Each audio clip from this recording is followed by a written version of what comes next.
Pinapawis na ako, nilalamig kayo.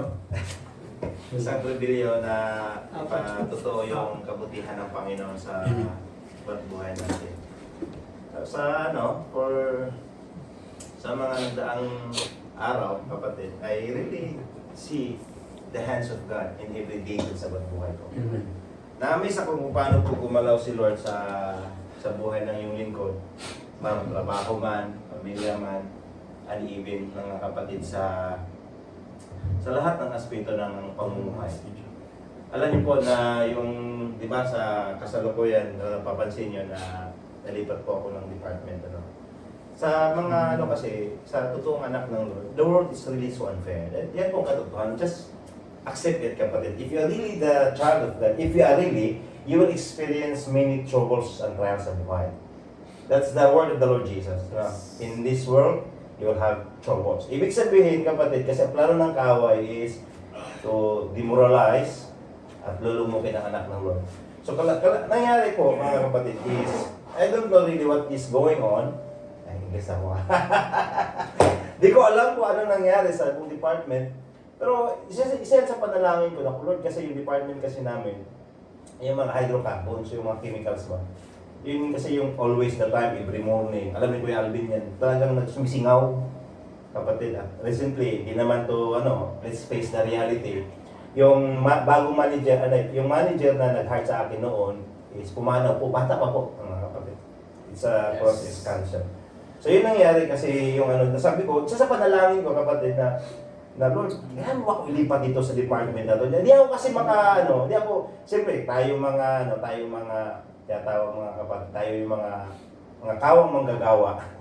Wala naman tayong yung talaga na to demand to transfer or to request to transfer. Ang sa atin is dalhin natin sa papanalangin kasi baka ma-offend din yung siyempre yung mga amo. Hindi nga ako makakapagbakasyon na matagal eh.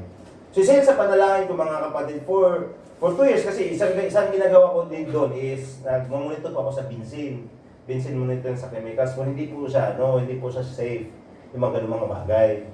Aside sa inhaling, in some way, baka magkakaroon ng direct contact sa mga chemicals. So amazing po mga kapatid. So dumating isang araw na sanabihan ako ng amo na lipat ka namin. Yung dalawang mga amo, mga mutawa. So pag mutawa, napaka-strict sa trabaho.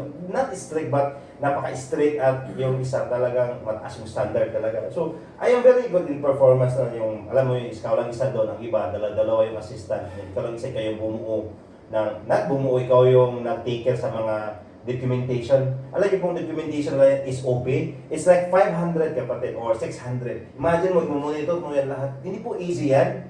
So isa lang yan sa trabaho ko, kapatid. So ibig sabihin, parang inaayos mo lahat ba? Tapos you are doing well. Here comes, kapatid, nasabi ng amo ko na ilipat ka. Now, I really don't know kung ano nangyari, kung ano talaga yung nasa mga pag-isip niya o nasa management. Sabi ko, ano nagawang kasalanan, Pero isa yan sa pinaremind ng Lord sa akin, pinalangin mo yan, nalilipat ka. Sabi ko nga, oo nga pala, binamadalangin ko pala na ilipat ako. Kasi, minsan kasi kahit nagkakaroon tayo ng, alam mo na may hazardous ang isang lugar, kapatid. Pero alam mo yung paano ka na sa isang environment, pag nakasanayan mo na parang ang hirap talaga yung tinatawag na goodbyes. Imagine yung mga kapatid. Amen? Mahirap po mag-goodbye sa isang organization. Mapapansin niyo yan mga kapatid. Kung nagkakaroon kayo ng isang, kumbaga, ako kasi, I really don't know how God move.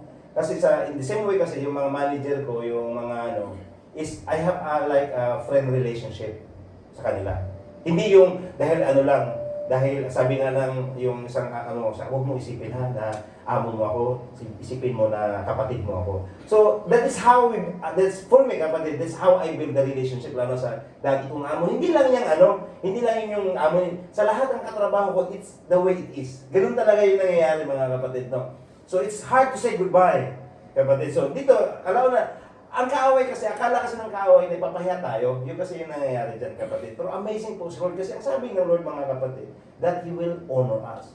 Yes. Now, nangyari yun, which is unexpected yun mga kapatid, unexpected na Ayun, sige, nagkakaroon na. Tapos sabi niya, lipat ka dun sa kabilang department, which is, sabi ko, kung triple yung trabaho ko dun sa kabila, ganun din ka, less yung trabaho ko ngayon sa bagong department, sa utility. Kapansin niya sa utility. Grabe mga kapatid, talagang maano ako sa ano ba, napapagod ka sa walang gagawin. Alam mo yung ganon, kapatid? But I keep on I'm asking the Lord, I want to be like, to be part yan. Kung paano, sabi ko, kung paano ka gumalaw doon, God, the same way din. Sabi, paano ka gumalaw ngayon. So yun mga kapatid, amazing ako kasi at that time, tinatanong ako ng mga specialist, no? Tinatanong ko ng specialist na bibigyan mo ng picture kasi bibigyan ka namin ng na disability, no? So I never expected that, mga ganun mga bagay. Kasi it never happened, lalo na sa mga admin assistant. Iba nga, mga Saudi, wala kang mga ganun eh, kapatid. Lalo pag expat, lalo pag sa sa eksila ng panahon. So alam mo yun kapatid na ibibigyan ka ng a token of appreciation. Wow. Binibilang ka ng cake, ano pa, yung nakita yung relo, mayroon pang isang regalo. Ang daming lang ng regalo mga kapatid, which is, na alam niyo po, mga isang point na akala natin ay papahiya tayo ng kaaway. At yun talaga ang plano ng kaaway mga kapatid. Ipapahiya tayo ng kaaway, but the thing is, according sa Psalm 23, that the Lord is prepared a table for us in front of the enemies. Yes. Amazing po yan kapatid. Kung paano tayo i-lift up ng Lord sa ganung mga bagay. Kaya nga sabi ko, Lord, you are so really amazing paano ka gumalaw sa buhay ko. Na kung saan, alam niyo po na, ang iba kasi, yung lumiliban, or not lumiliban, yung magkakaroon ng pag-alis sa isang department, yung wala yung relasyon, yung hindi nagkakasunduan, some point, well, mayroong iba na, mayroong talaga some point na ganun. Pero in my case kapatid, it's just like yung relation ng mga tao doon, it's just same as intact. Sabi nga sa manager na, pag ano, Agustin ha, kukunin ka namin balik. Pero sa tingin ko, kung ako papili, ayaw ko na bumalik doon kasi it's very hazardous sa olefindry. Now dito, I'm so amazed kasi alam niyo po, sabi ko, mga kapatid, no, there's a situation. Hindi ko sinabi, tandaan natin ito, pag tayo talaga lingkod ng Lord, the life and earth as a physical never been easy. Yes. It will never be. Meron talagang sitwasyon kapatid. Kasi doon talaga tayo lilinangin ng Lord sa sitwasyon. For example, mayroong sitwasyon dyan, aatras ka ba? Kasi pag aatras tayo mga kapatid, hindi tayo mapapagkatiwalaan. God will never trust us if we quit kung ano meron tayo, because the quitter will never win. Tandaan natin yan mga kapatid, no? Si Moses, si David, lahat sila mga kapatid, anong kaharap na? Hindi talaga sa sumusuko mga kapatid. Kaya sabi ko, Lord, ano man ang kaharap ko, ano mang sitwasyon na kaharap ko, ano mang mangyari, alam ko na kasiguraduhan ang araw ng bukas kasi alam ko kasama kita. So doon ako na-amaze mga kapatid kung paano tayo, alam mo, iiwas ng Lord sa mga bagay. At the same time, protektahan ng Lord kapatid. Ang sabi ko, Lord, mayroon na akong hindi naggampanan na tinatawag na pagkatawag mo sa akin kung bakit ako nalipat dito sa Olefins. Sa Olefins, sabi ko kung nais mo, mayroon kang plano doon sa bagong department. Ang nais ko kasi kapatid, na sa aking paglakad, Lord, gusto ko na, desire ko na yung kalooban mo siyang magaganap sa buhay ko. Kasi I believe kapatid na the life on this earth, mayroon tayong mga specific purposes. Ibig sabihin, bakit ka dinala ng Lord doon? Mayroon kang purpose. Kaya sabi ko, Lord, ang purpose mo ang siyang magaganap sa buhay ko. At alam niyo po ba mga kapatid, yung naging amo ko ngayon, kung mabait sila yon, mas mabait din ngayon mga kapatid. Sa kabaitan na, hindi sila pumapasok. Hindi, yung isa naman, yung amo ko, ang aga pumasok dati, napakalit umuwi. Siyempre, antayin mo yan mga kapatid kasi assistant ka eh. Kailangan mo yung mga report yan. Ngayon naman, kapatid, late pumasok, ang aga naman umuwi. O hindi ko sinasabi mga kapatid na yung sample na yung katamaran. Sinasabi ko lang yung favor ng Lord na kung saan na doon naghihikaw ako na maaga pumasok dahil mga report. Amen. Ngayon naman mga kapatid, yung pagpasok mo, yung alam mo yung hinata ka, kasi ang mga amo mo is hindi naman sinabing, kasi kapag tandaan din natin to, sa lahat ng ating trabaho, alam din natin na paano magtrabaho kahit walang amo nakakita.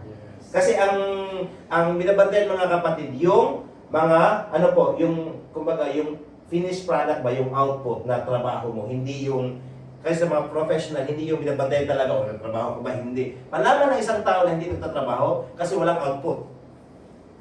Yun ang tandaan natin yan, mga kapatid, no? Sa mga business world. Yun ang tinatandaan nila. Kaya na, alam niyo po mga kapatid, na-amaze lang ako kasi pag-usapan natin ng presyo, parang, alam mo yung parang tinanggalan ka ng tinik, kapatid. Aside from that, kapatid, ang palagi kong iniisip yung hazardous dun sa environment dun sa oilfields. Eh, isa sa panalangin ko na kung paano si Lord nagagalaw ng kaparaanan, pa-amaze tayo mga kapatid. Kasi ganun si Lord na magbibigay sa atin ng mga pabor. Kaya nga dito sa mga bagay na to, sabi ko, Lord, I really see what your hands doing. Nakita ko talaga yung mga kamay mo, Lord, sa paggalaw, sa bawat sitwasyon at detalyado ng aking buhay. Kung paano si Lord na nagkakaroon sa akin ng mga pagbibigay ng mga pabor. It's not really me, kapatid. Yung pagbibigay ng mga regalo, kaya na-amaze ako eh. Yung sabi, it's not really me na, alam niyo po kapatid, yung pinapangaralan, binibigyan ka ng parangal, binabalik ko sa Panginoon ko, Lord, sa'yo talaga to. Wala talaga akong ginawa dito, sa'yo talaga, ikaw talaga ang gumawa dito para sa akin. Kaya nga, ito ang nais ng Lord na ma-experience natin, mga kapatid. Na kahit anong gagawin ng kalaban sa buhay natin, sa sitwasyon, pero si Lord nakahanda siya ng pagpapala para sa atin. Gagamitin ng Lord na yan ng mga sitwasyon na magiging pagpapala. But the only thing is, kapatid, is stand on that. Stand on that na hindi ka aatras, kapatid. Dahil ako at that time, kapatid, alam niyo po, talagang sabi ko, alam mo yung the faith na just like Abraham, nagkakaroon tayo gano'n ng desire, kapatid, tatawagin ng Lord, o iwanan mo yung comfort zone mo dyan, pumunto ka sa ibang lugar. Imagine nyo mga kapatid, at that day, di nila alam kung anong lugar.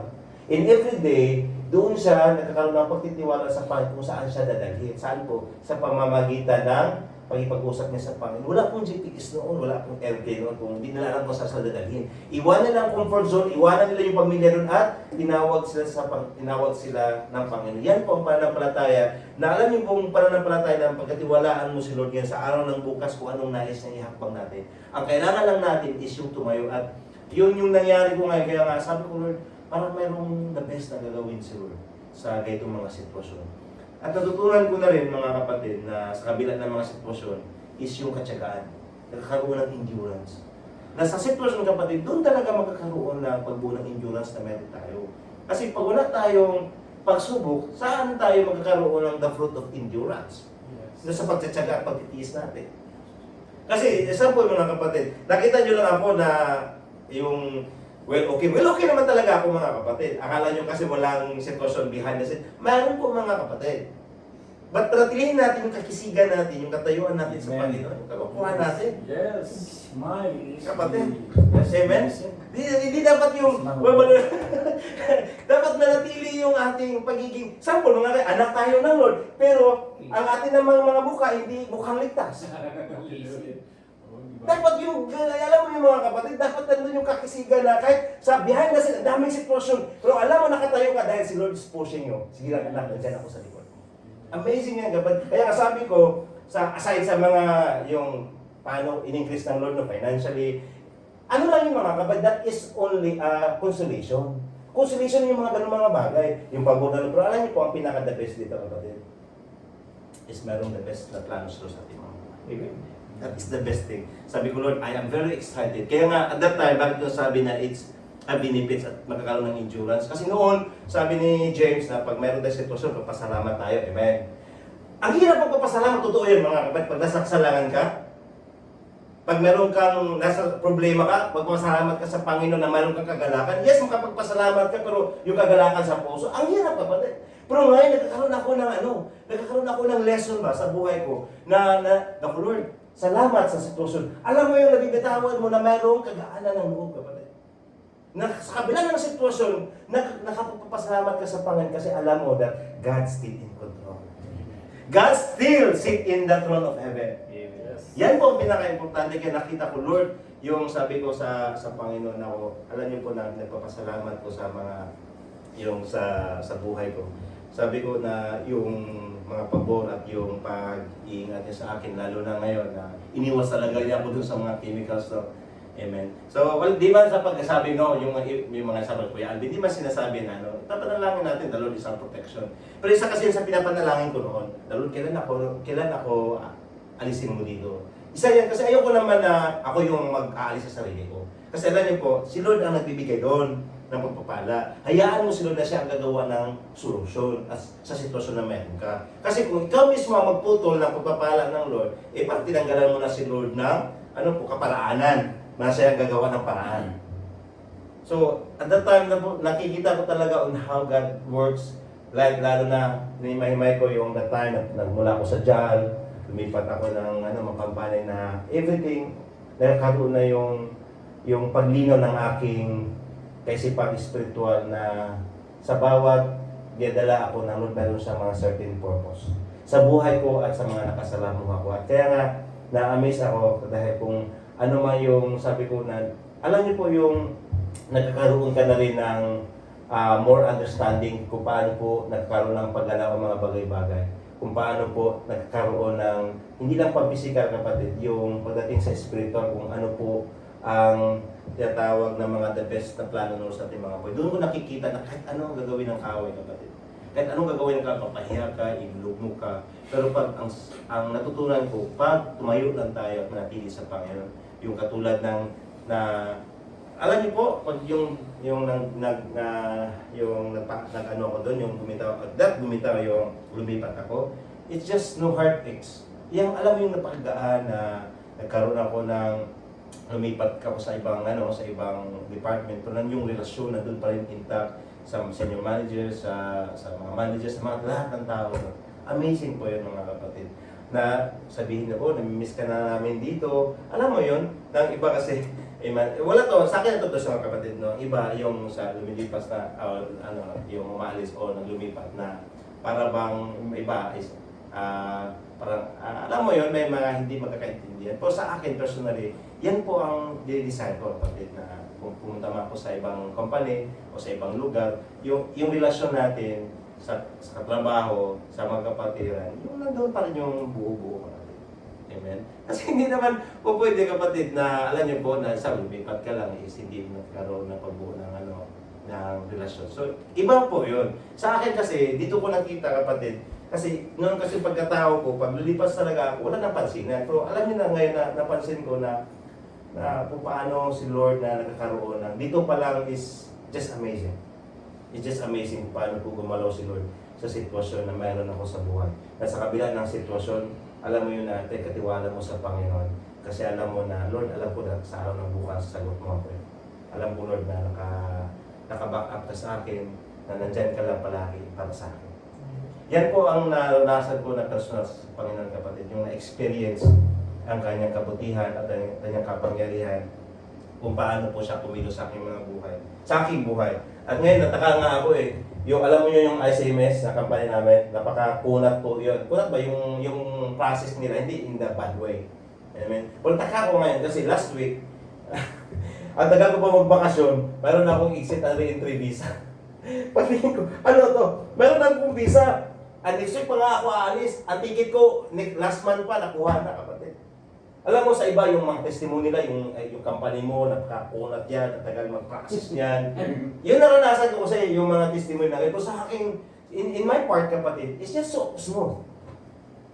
Smooth lang.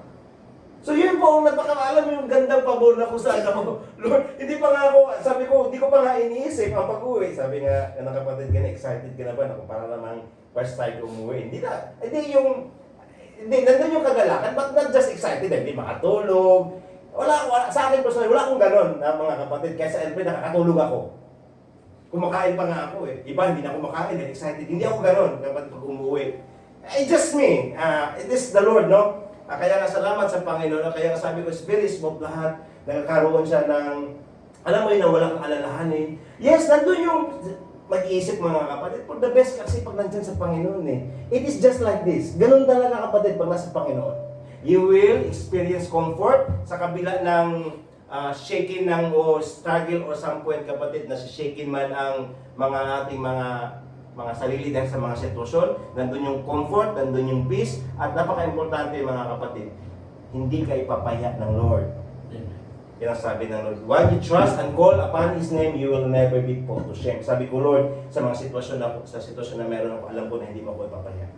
Alam ko na hindi mo ako papaya. Kasi sa mundo, kapatid, papaya ka talaga eh.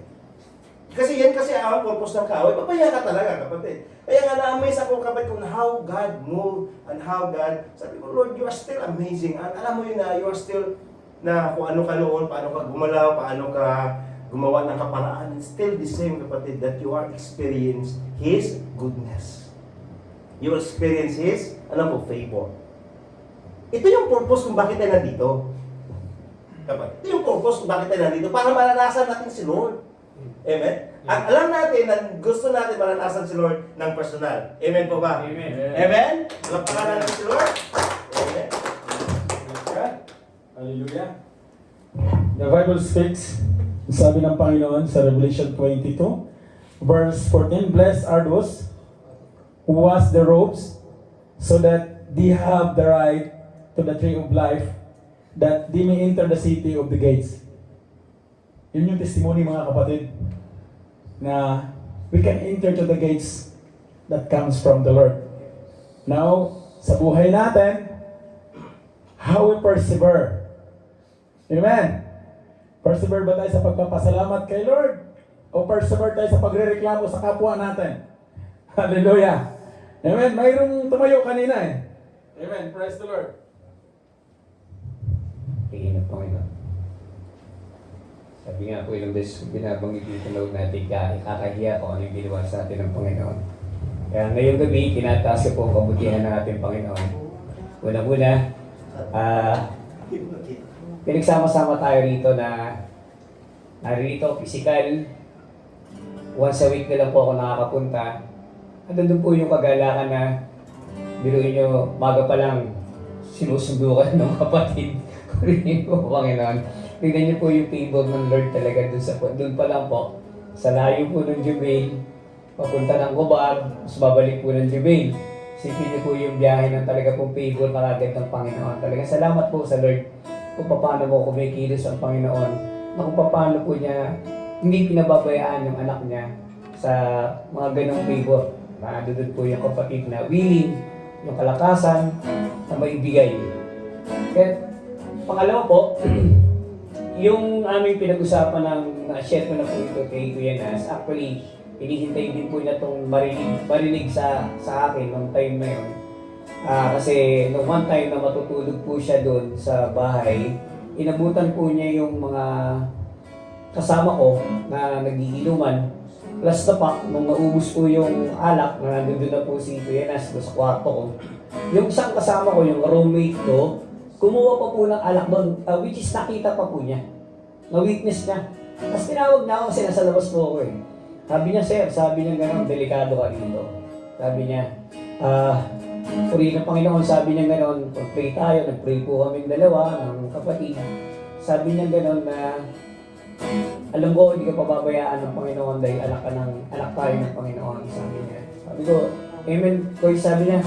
Tinuturuan niya ako, sabi niya, sabihin mo ito, sabi niya sa may-ari o i-address mo sa kanila. Ganyan. Actually, wala po kung na magsumbong, magsabi. Pero alam niyo po, sabi ko po sa kaya sabi ko nga po, alam po ang Panginoon ang gagalaw. Yun po yung pinagpe-pray ko, sabi ko, Lord, go po ang gumawa ng kaparaanan dito sa mga bagay na to. Hindi ko po alam yung wisdom. Wala po akong wisdom kung paano po kasi sa atin po, kumbaga sa literal na na nagiging pong ipagkakanuno mo yung kapwa mo Pilipino. Di ba po, pagkisusumbong mo. So dumating po sa punto na yon na tag-uusap na po kami ng kapatid. Hindi ko naman po talaga totally alam yung wisdom dito sa part na ito.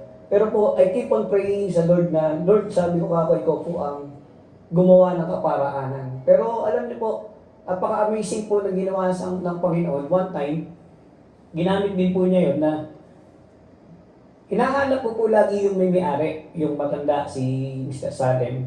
Ngayon, kakahanap ko, sabi niya sa akin, nagkita kami, na-checkpoan ko siya kasi nagsabit kami ng report dun sa kusina. Nung nagkita kami, nagtatago siya, nandun siya sa isang kwarto, nagtatago siya, nag-hide, ganun siya sa akin. Tapos nang wala, sabi niya sa akin, Joey, I don't want to see your face. Sabi niya gano'n. Dahil alam niya kasi, hinahantay ko po siya. Sabi ko, boss, I'm eager to reach out from you. Sabi ko sa kanya, Ildo, gusto ko siya makausap ng personal regarding po doon sa pag-exit ko. Yun po yung isang ginamit ng Panginoon. Yun po yung ginamit ng Panginoon. Sabi ko, Lord, amazing ka. Sabi ko, ako, paano makakausap yung may-ari? Tapos hindi po namin pinag-uusapan yung part na ito. Ang pinag-uusapan po namin about doon sa gusto niyang mangyari na kukunin yung company na sa offshore, sabi niya gano'n, na Joey, papasukin mo sa akin to, sabi niya gano'n, at ikaw yung makipag-usap kasi may meeting pa po na isa, nasabi ko nga rin po kayo sa kapatid. Pero alam niyo po, after po nung pag-uusap namin na yun, naging smooth, bigla na lang siya nagtanong. Ang sabi niya sa akin, Joey, kamusta yung accommodation? Yung po ang tinanong niya, sabi ko, Lord, napapikit po ako. Sabi ko, Lord, sasabihin ko po ba? Yun po yung inaano nung makakabog po yung dibdib ko ng time na yun. Hindi po doon sa kung ano man yung pinag-usapan namin, kung hindi po doon sa part na yun. Doon po kumakabog yung dibdib ko. Sabi ko, turuan niyo po ako rito, give us the wisdom, sabi ko.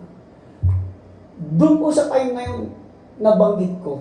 Sir, sabi ko ako, ngayon lang po ako magsasabi sa inyo, sabi ko sa kanya. May problema po sa accommodation, sabi ko sa kanya. Which is, sabi ko may endanger po yung lahat ng nado doon. Lahat po kami, kasi apat na palapag po yun eh. Mapapahamak lahat, sabi ko sa kanya. Dahil, anong problema? Sabi niya gano'n. I'm here, sabi niya, I don't want to tell to you this, sabi ko sa kanya, hindi ko kailangan sabihin sa ito, pero sabi ko, this is the right time, sabi ko sa kanya. Tapos sabi niya, tell me, sabi niya, ako yung taga-solusyon, sabi niya gano'n. Sabihin mo sa akin, sabi niya. Sabi ko, Lord, sabihin ko na po ba?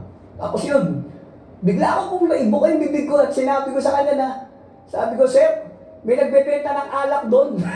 At saka po may mga nanginginom, ang dami po bumiinom. Iba-ibang lahi. Really? Kapag ganun siya, napasandal siya sa upuan niya. Tapos sabi ko gano'n, original Lord, sabi ko, hindi nga Joey, sino yan? Sino yan? Sabi na gano'n. Sabi ko, sir, ito po yung isang hardest part, sabi ko sa kanya. Kapwa ko po pa Pilipino, yung nagbebenta ng alak. At ka-roommate ko pa. Sabi ko sa kanya, really? Who's this one? Who's this one? Tanong ng tanong, sabi niya. Pinanggit ko na po yung pangalan. Ang tawag po doon natatawa nga po si Kuya Nas, tawag po doon ng isang namin, dahil long hair po yun, na naka-blondie pa, tawag po nila ng Mystica. Si Mystica. Pero yun po, talaga po, nandun po yung sabi ko, Lord, talagang salamat kasi nabitawan ko na po ito. Tapos, in the end, sabi niya, Joey, anong gusto mong mangyari? Ako yung hinihingan po niya ng gagawin doon sa Alam mo ba, sabi niya, pwede kong pauwiin yan without nothing. Sabi niya, sabihin mo lang sa akin, sabi niya gano'n, pauwiin ko ba o anong gusto mong mangyari? Ganun po ganun po sabi ko, Lord, mali po yata ako yung binigay mo sa akin. Yung binako ko yung bibig ko dito, sabi ko sa kanya. Sabi niya sa akin, sir, regarding that, sabi ko sa kanya, hindi na po ako ang magdidesisyon. Sabi ko sa kanya, nasa sa inyo na po yan, pero kung ako, ayoko pong maka-hurt o makasakit ng tao.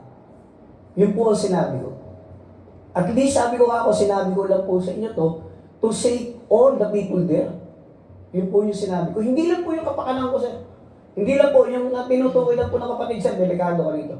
Ako lang po yung nag-uusap lang po kami dalawa, pero yung naisip ko po doon totally lahat po nung doon. Lahat po, pag nag-grade, dali po lahat, makukuha po lahat yun.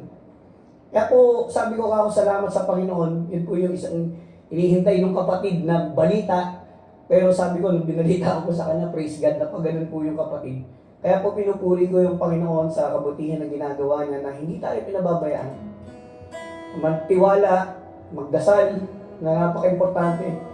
Kung bakit po araw-araw kailangan po natin na magsama-sama, kailangan po natin na magdasal.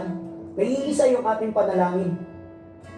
na naka-align po sa ating Panginoon. Dahil pinagsama-sama po tayo, tulad po ng sinabi ko kanina, iisang katawan po tayo na ginawa ng ating Panginoon. Kaya purihin po, Panginoon.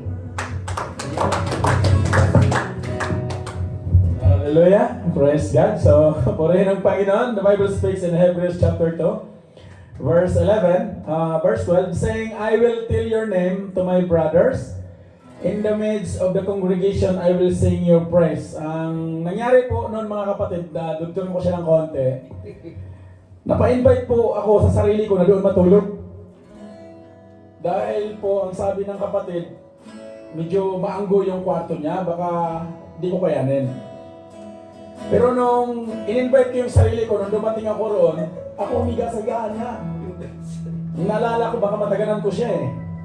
Dahil doon siya sa lapag.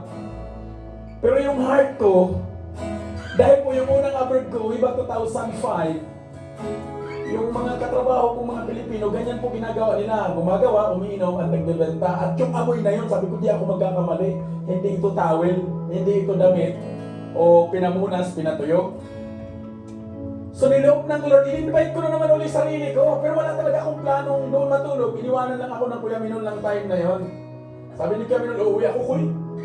Sabi ko, Lord, hindi ako pwedeng matulog, pero kailangan. So sa madaling sabi mga kapatid, umakyat po ako ng gabi na yon. At yun yung naabutan namin, nag-alok pa nga ng chicharon, di ba? Doon ko po napatunayan na favor po ng Lord. Bakit? Mabutit hindi sinama si Kuya Minol o nakasama ang Kuya Minol. Kasi hindi ko rin tansyado kung ano yung mangyayari. Kasi talagang saya nila.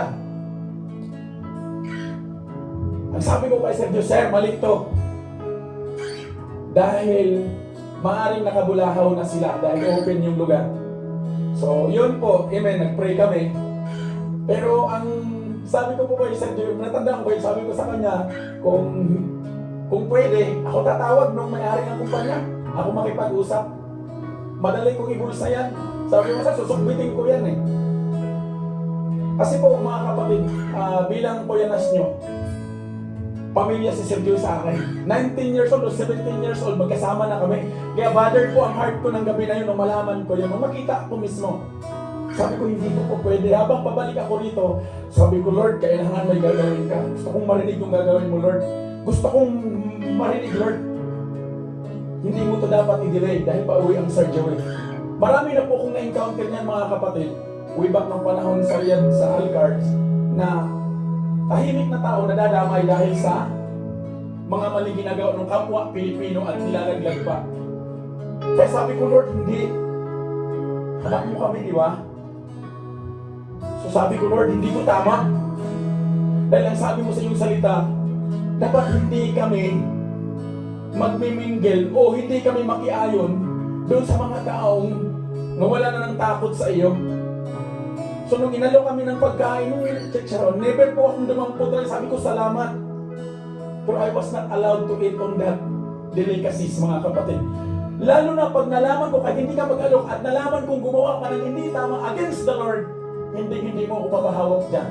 That's the good thing of the Lord. Kaya nang panalangin ko ng gabi na yon, sabi ko, Lord, hanggang makarating ako rito, i-preserve mo si Sir Julian, pauwi siya. And then, the Lord is good.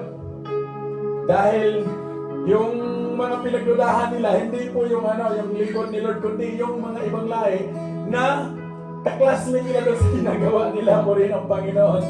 So, favor po ng Lord yan. That's the favor of God. And, nais ko pong idugtong ito mga kapatid. Dapat na kay Lord tayo. Depend on to God. Trust on to the Lord. Kaysa magkomento tayo, pray. Ask the Lord. Lord, ano yung dapat? Ano yung kailangan gawin? Ano yung desisyon na gagawin? Dahil ang mga anak ni Lord, pagdating sa decision making mga kapatid, go straight dyan. Walang urong-sulong na desisyon. At ito yung kagandahan ng ating Panginoon mga kapatid. He never leave us like an orphan. Pangako po ng Panginoon yun mga kapatid. Kung maalala nyo, I would use the testimony of Kuya Nels. Yun din ang grasya na binigay ng Panginoon sa inyong Kuya Nels ngayon sa bagong sa pagbalik ko sa company. Pinahiya ni Lord yung may mga position just because the Lord is presenting something na anak ko to. And the good thing is, May nabago po mga kapatid. Doon sa environment na mayroon kami na ang bukang bibig ay good luck Mr. Umalik. Ngayon hindi na good luck. God bless Mr. Umalik. Dahil ang sabi ko po sa kanila, good luck for me is already 6 feet below the ground. If you throw that words to me, I will never receive that. But if you want blessings that comes from me, I will bless your name. By the name of my God. Yun po yung ginawa ni Lord itong during ng fasting nila. Dahil kasama ako sa pagpapasting nila dahil banghain sila. I never comment against to them. But I just tell what the Lord speaks. Yung bang, yun yung sinasabi ng Lord. Kaya kung ano man yung nilagay ni Lord sa buhay natin mga kapatid, that spring of life na mayroon kayo. Naalala ko bigla ito, may humingi dati ng trabaho. Ang daming trabaho niya ngayon. Hallelujah. Kaibigan natin yan. Kaya, let's careful what our desire.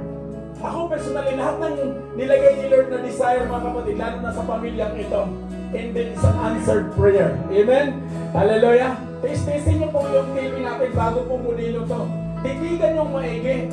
Kasi mayroon po kayo makikita dyan. Yan po yung bago ngayon, laser. Yan yung bagong ano natin ngayon. To fall are you, Lord, a spring of life to me. Words of love caress my soul. You feel my every need. Precious are your statutes. Guide my every move. I'm so in love with you, Lord. Your love shines over me. I will sing you with all my heart. I will lift my voice to you. No matter how I feel, my hope in you. For you will rescue me from calamity. Set my feet on solid ground, oh Lord.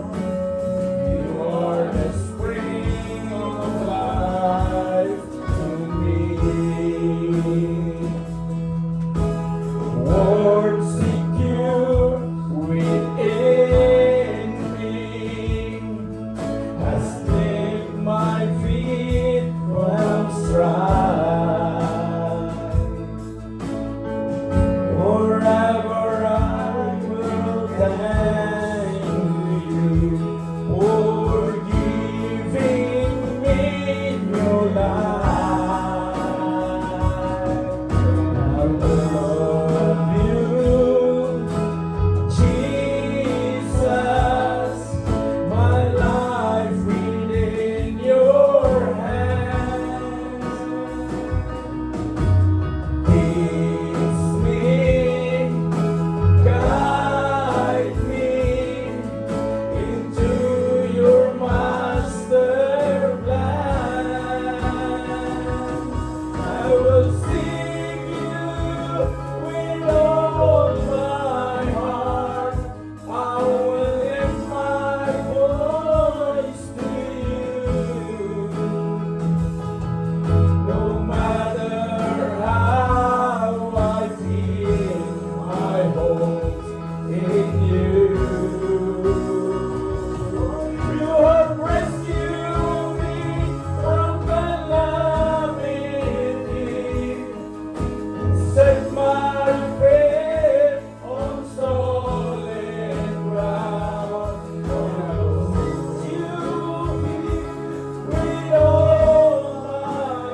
spring of life onto our lives today.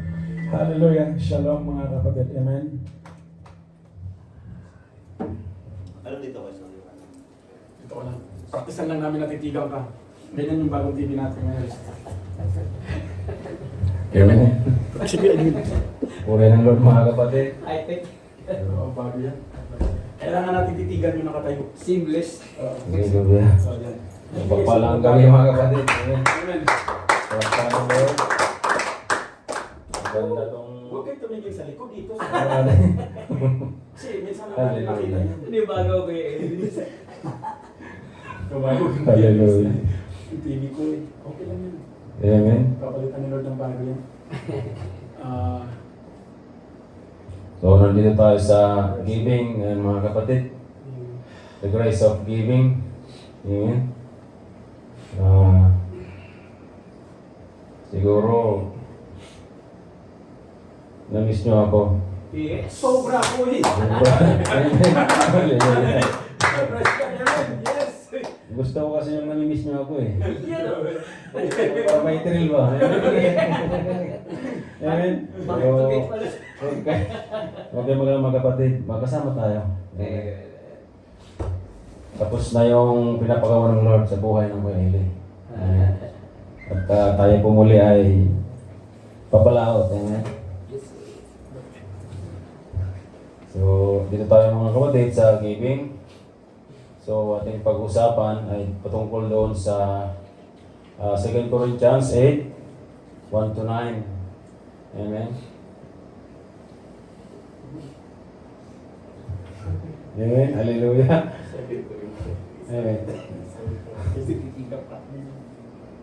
Sabi niya dito mga kapatid that grace can hardly be more practical in the Christian life than when in touch of finances, especially our giving.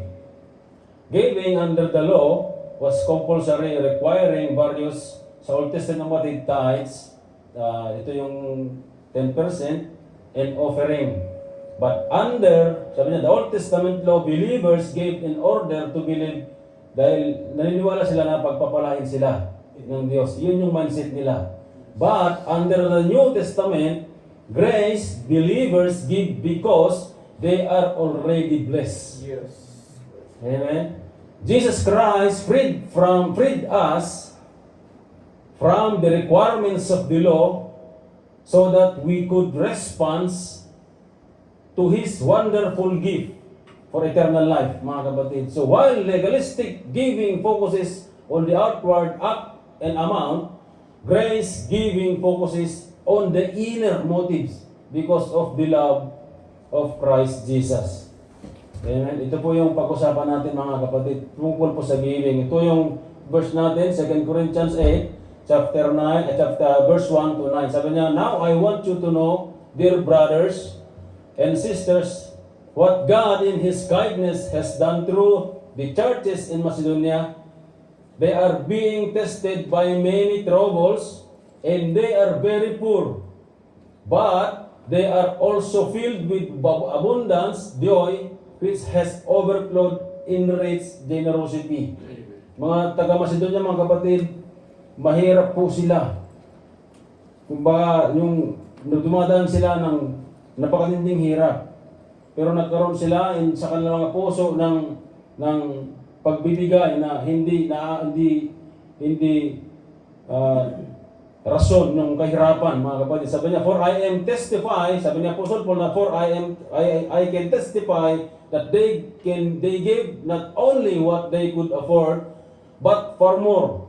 Sa kahirapan nila, mga kapatid, ang inisip ng Apostle Paul hanggang doon lang, pero beyond pa doon sa nakita niya, mga kapatid. So, and they did it for their own free will. So, they begged us again and again. Ang maganda rito, mga kapatid, nag-beg pa sila. Paul, kunin mo to, ito pa. Amen? And they beg us again and again for the privilege of sharing in the gift of the believers in Jerusalem. And they even did more than and had hope, for their first action was to give themselves to the Lord and to us, just as God wanted them to do. Sa 6, sabi niya, so we have urged Titus, who encouraged your giving in the first place, Si Titus, mga kapatid, ang nag-encourage sa kanila ng una, to return to you and encourage you to finish this ministry of giving. Since you excel in many ways, in your faith, in your gifted speakers, your knowledge, your enthusiasm, and your love for us, I want you to excel also in this gracious act of living. Alam niyo kapatid, nung ginagawa ko ito, sabi ko, Lord, sa akin, ako po ito. At nais ko, Lord, na ibahagi po ito dahil ako ito. Marami ko, Lord, pagkukulang. Hindi ako nakabot, Lord, sa iyong panuntunan. Pero, Lord, ibahagi ko po ito sa aking mga kapatid. Ako to mga kapatid, nakita ko po ito na sabi ko, Lord, nagkulang po ako sa iyo. Sabi niya, I am not commanding you to do this, but I am testing you how genuine love is by comparing it with eagerness of the other churches. You know the generous grace of our Lord Jesus Christ.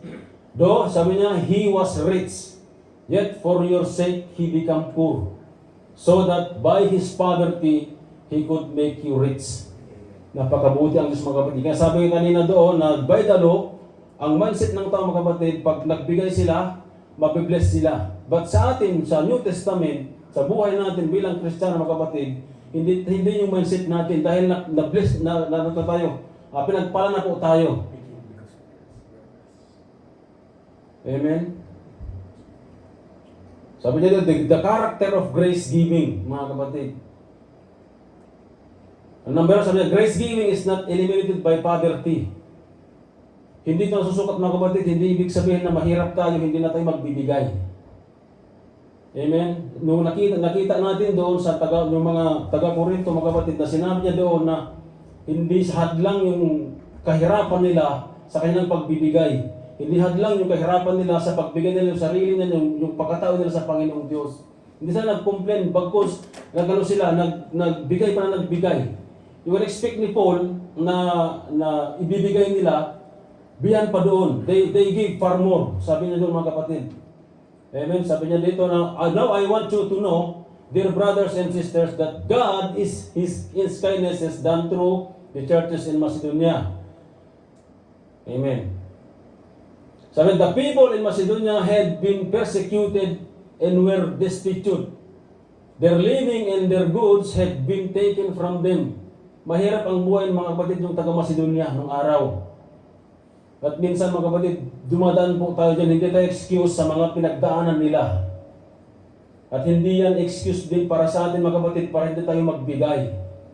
Ang nakikita ko ito mga kapatid, inuna nila ang Diyos para sa Panginoon. Hindi nila inuna yung para sa tiyan nila. Dahil naniniwala sila mga kapatid, ang mindset nila na na-bless na sila. At yun din dapat sa atin mga kapatid, na-bless na tayo, dapat tayo magbigay in return.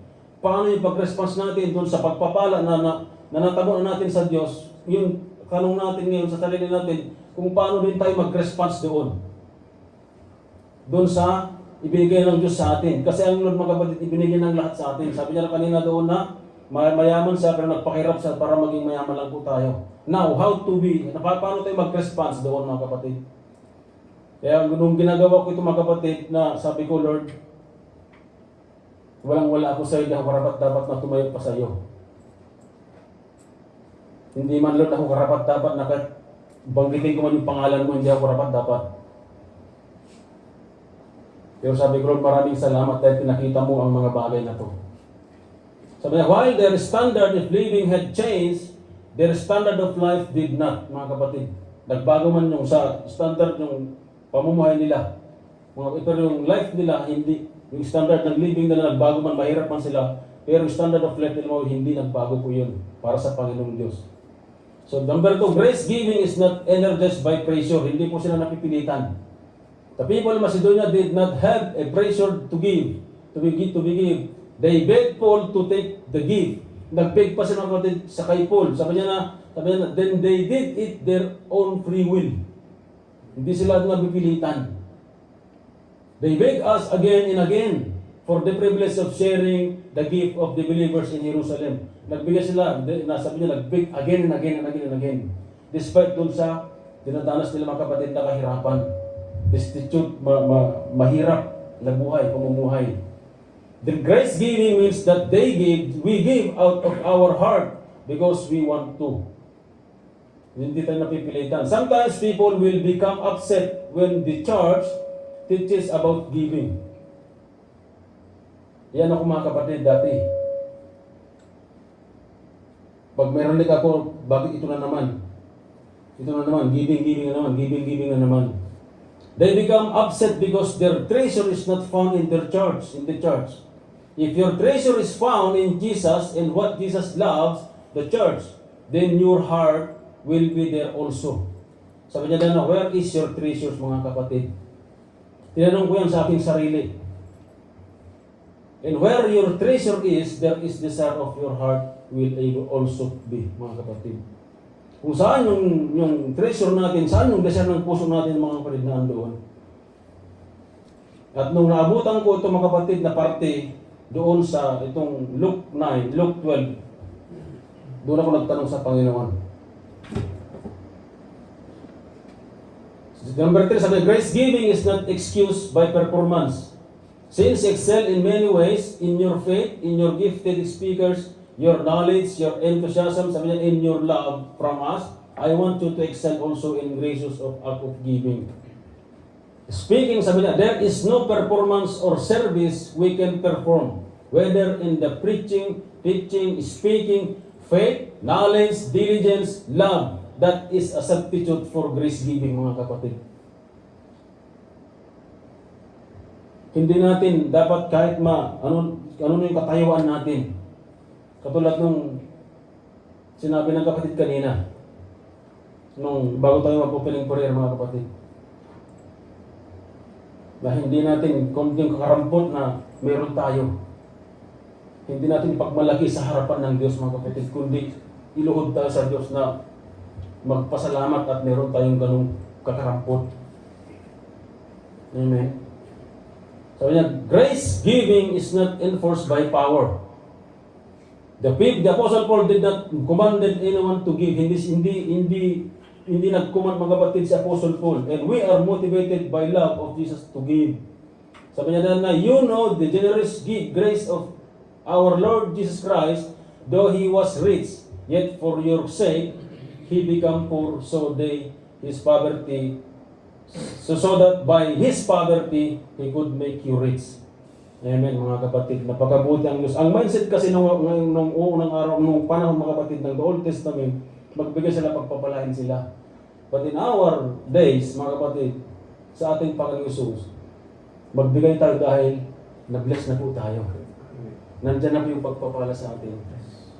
Nandyan na, ang tanong lang kung paano tayo mag-response doon sa pagpapala na mayroon tayo sa Panginoon. Sabi niya, in the light of gospel giving is nothing to us. In the light of the gospel, kung kilala natin, mga kapatid, kung in-acknowledge natin kung ang gospel ng Panginoong Diyos, giving is nothing to us. Hindi na kailangan hindi na kailangan mapilit o ano man yung sabihin pa, mga kapatid. Kusa po na bumukal yan sa ating mga puso. At hindi lang tayo basta magbigay. Magbigay ka ng sobra-sobra. Dahil gusto mong ibahagi yung meron ka na ibigay ng Diyos na pagpapala sa iyo. Not only the financial, ang oras mo, ano man yung meron ka, mga kapatid. This is not about, hindi lang ito patungkol sa pera. Ang pagpapala ito, mga kapatid, na tinanggap natin sa Panginoong Diyos. Sabi niya, the person who gives is the one who has been captured by the gospel of Christ. Dahil, inacknowledge natin ang Panginoong Diyos. Tinanggap natin ang Panginoong Diyos, mga kapatid. And we do not give to keep the church afloat. We do not give for the pastor, mga kapatid. We do not give for appearance. We give because of the love of Jesus that is in our heart. Yun yung importante, mga kapatid. So there is no excuse not to give if we have known the grace of God. Pag malaman natin, mga kapatid, kung ma-acknowledge natin, kung tanggap natin na sa atin ang pagmamahal ng Diyos, mga kapatid, wala na tayo, hindi na tayo dapat kailangan na sabihan pa na magbigay. Kundi magbigay tayo doon sa beyond doon sa meron tayo. Far more. Beyond, mga kapatid, doon sa binigay ng Diyos na pagpapala sa'yo. Hindi mo maisipan ng mag-save sa bangko. Hindi mo maisipan ng para sa sarili mo, mga kapatid. Sapat na para ibigay mo ito sa tao. Amen? Sa mga nangangailangan. Isipin natin, mga kapatid, maraming nangangailangan, maraming nagugutom, maraming kailangan tayo, mga kapatid. Dahil meron tayong trabaho. Mga iba walang trabaho, hindi kumakain. Tayo ang kailangan, mga kapatid, na gagamitin ng Diyos. Amen? Amen po. Hallelujah. Tayo po sa kayo, mga kapatid. Hallelujah, Lord. Jesus. Father God. Hallelujah, Lord. Father God in heaven, hindi kami, Lord, karapat-dapat sa iyo, Panginoon. But even, Lord, to mention your name, Jesus, hindi kami karapat-dapat, Panginoon. Minsan, O Lord, meron kaming hindi ka namin, Lord, pinapansin, O God. Minsan, Lord, nagagamit namin yung kaisipan namin na hindi ka man ito malugod, ang puso namin, Lord, na hindi ka man malugod, Panginoon. But Lord, we are here tonight, O God, na humingi sa iyo, Panginoon, ng kalinisan, Panginoon. Sana mga puso, Lord God, na patungkol sa pagbibigay, O Lord God, na walang hadlang. Bigyan mo kami, Panginoon Diyos, ng puso na patungkol sa pagbibigay, Lord God, na hindi hadlang sa amin, na anong meron kami, Panginoon. Dahil ang alam namin na ito'y hadlang, Panginoon, sa pagbibigay namin. Tapos, Lord God, ang mensahe mo, Lord, na pinakita mo sa amin, nilatag mo sa harapan namin, Panginoon Diyos. Dalangin namin, Lord God, na ilagay mo ito sa aming mga puso, Panginoon. Lord, bigyan mo kami ng puso na katulad, Lord God, ng mga tao sa kasunod na Panginoon. Na kung saan, Lord God, na kung ano man ang pinadala silang kahirapan, Panginoon, ano man ang pinadala silang mga buhay, Lord God, hindi sila, Lord, nagyabang, hindi sila, Lord God, hindi nila pinagkaitan, Lord, pinagkait. Ang kanilang mga meron sila, Lord, na mga ari-arian, Panginoon, pagpos, Lord God, ibinigay nila ito, Lord God, dahil sa iyo, Panginoon. At Lord, bigyan mo rin kami, Lord God, ng ganong puso, Lord, dahil ang ipapakita, Panginoon, kung ikaw, Panginoon. At Lord, maraming salamat na hindi sila, Lord, nagreklamo, Panginoon Diyos, na yung matitirang ibibigay nila, ay yung pamumuhay na magiging pamuhay nila, Panginoon Diyos. But Lord, maraming salamat dahil ipinakita nito sa amin, Panginoon Diyos, na hindi hadlang na naman meron kami, Panginoon Diyos, na sitwasyon sa buhay. Tapos Lord God, I pray, bigyan mo kami ng puso na handang ibigay, Lord, sa iyo ang lahat. Ang puso, Lord God, hindi ito, Lord God, nagreklamo, Panginoon Diyos. Hindi ito mo napakalaw, Panginoon Diyos, sa lahat. Tapos Lord, bigyan mo kami ng puso, Panginoon Diyos, na malaya, Lord God, na ibigay sa iyo ang nararapat